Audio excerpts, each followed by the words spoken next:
چالیس سال میں نواز شریف کی سیاست میں شاید یہ وہ لمحہ ہے جس میں وہ محسوس کرتے ہیں کہ اسٹیبلشمنٹ نے انہیں ایک کمرے میں بند کر دیا، نہیں تو ہمیشہ وہ اسٹیبلشمنٹ کے لیے ان کا راستہ نکل آتا تھا، تو یہ پہلا موقع پہلے وہ آس لگائے بیٹھے رہے. دیکھیں ابھی تو لوگ یہ بھی کہتے ہیں کہ ان کا باہر جانا بھی کوئی اس میں سمپتھیٹک ویو ہوگا تو تبھی جہاز پہ چڑھیں.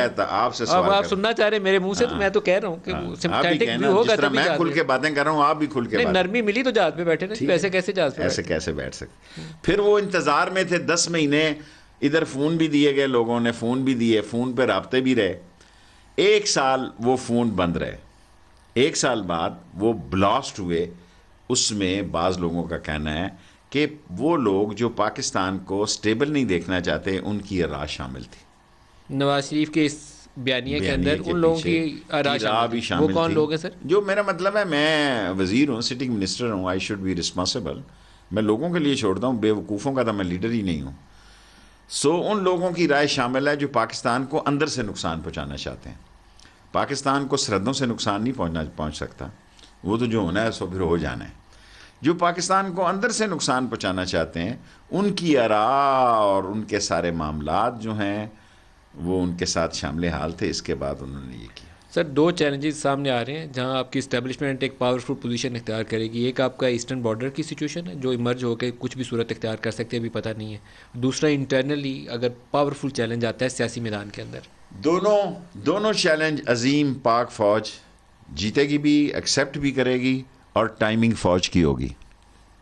جو ٹائمنگ رول ہے ابھی وہ پاورفل، وہ اسٹیبلشمنٹ کے ہاتھ میں، وہ اپنی مرضی سے فیصلے کریں گے اور اپنے کارڈز کھیلیں گے. The time is most important factor and they will decide what to do and when to do and with whom to do.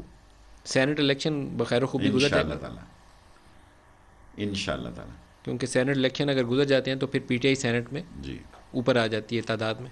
وہ جو ایک پریشر ہے ووٹنگ پروسیس کا وہ ختم ہو جاتا ہے. تو آپ دیکھتے ہیں کہ سینٹ میں پی ٹی آئی اوپر آ جائے گی. پی ٹی آئی اوپر آ جائے گی اور شو آف ہینڈ پہ آئے گی. پی ڈی ایم کا مستقبل مجھے تو بظاہر ایسے دکھائی دے رہا ہے کہ پی ڈی ایم میں میں تو 3 ہی پارٹیوں کو دیکھتا ہوں، نون اور پیپلز پارٹی اور فضل الرحمان. چوتھی پارٹی تو مجھے کوئی دکھائی نہیں دیتی وہاں. ان کا بنے گا کیا؟ ان کا کوئی رول کس کا بنے گا سیاست میں آنے والا؟ کسی کا کوئی رول نہیں بنے گا. آپس میں الیکشن لڑیں گے ایک دوسرے کے خلاف، جس طرح گلگت بلتستان میں لڑیں اسی طرح سینٹ میں بھی لڑیں گے، اور اسی طرح اگلا الیکشن بھی لڑیں گے. پیپلز پارٹی کسی صورت میں، نون کسی صورت میں پیپلز پارٹی کے ساتھ الیکشن نہیں لڑ سکتی پنجاب میں.